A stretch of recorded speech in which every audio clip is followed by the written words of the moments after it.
Asia cup trophy উন্মোচন শেষে সংবাদ সম্মেলন কক্ষে দ্বিতীয় অধিনায়ক হিসেবে এলেন বাংলাদেশের লিটন দাস। বড় টুর্নামেন্টে এবারও প্রথম নেতৃত্ব দিচ্ছেন লিটন দাস এবং সংবাদ সম্মেলনে বলেন, ইতিহাস তো বাংলার জন্যই তৈরি হয়। আমরা এশিয়া কাপে ইতিহাস ভাঙার চেষ্টা করব। আরও বিস্তারিত থাকছে প্রতিবেদনে।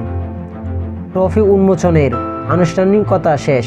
৮ দলের অধিনায়ক তখন সংবাদ সম্মেলনের বাইরে অপেক্ষায়। ভেতর থেকে একে একে নাম ডাকা হচ্ছে। সংযুক্ত আরব আমিরাতের পর দ্বিতীয় অধিনায়ক হিসাবে সংবাদ সম্মেলন কক্ষে ঢুকলেন বাংলাদেশের অধিনায়ক লিটন দাস। এত সব আনুষ্ঠানিকতা লিটন দাসের খুব একটা ছেনা নয়। বড় কোনো টুর্নামেন্টে এবারই প্রথম এসেছেন অধিনায়ক হিসেবে। সবকিছু তাই লিটনের কাছে নতুন। আয়োজনটা উপভোগ করছেন কিনা তার মুখ দেখে বোঝা গেল না। তবে নতুন অভিজ্ঞতার পাশাপাশি লিটনের খাদে এবার বড় দায়িত্ব। এর আগেও 3 বার এশিয়া কাপ ফাইনাল খেলেছেন বাংলাদেশ।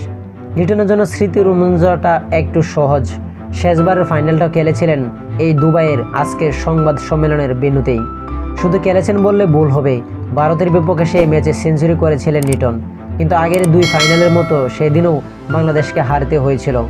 রানার্স আপ হওয়া এই নিয়তি এবার কি বদলাতে পারবে বাংলাদেশ? অতীতকে আদৌ অনুপ্রেরণা দেয়?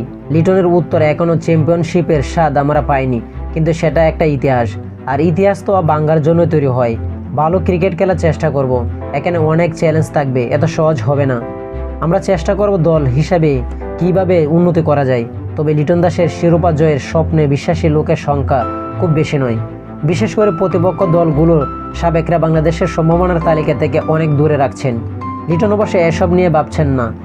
আমিরাতে আসার আগে 3টি সিরিজ জিতেছে নেদারল্যান্ডসের বিপক্ষে। লিটনের কাছে সেটাই বড় প্রেরণার বিষয়। তো আশা করি যারা টি স্পোর্ট গ্যালারি চ্যানেলটি সাবস্ক্রাইব করেন না, সবাই টি স্পোর্ট গ্যালারি চ্যানেলটি সাবস্ক্রাইব করবেন এবং ভিডিওটা ভালো লাগলে লাইক এন্ড শেয়ার কমেন্ট করবেন। ধন্যবাদ সকলকে।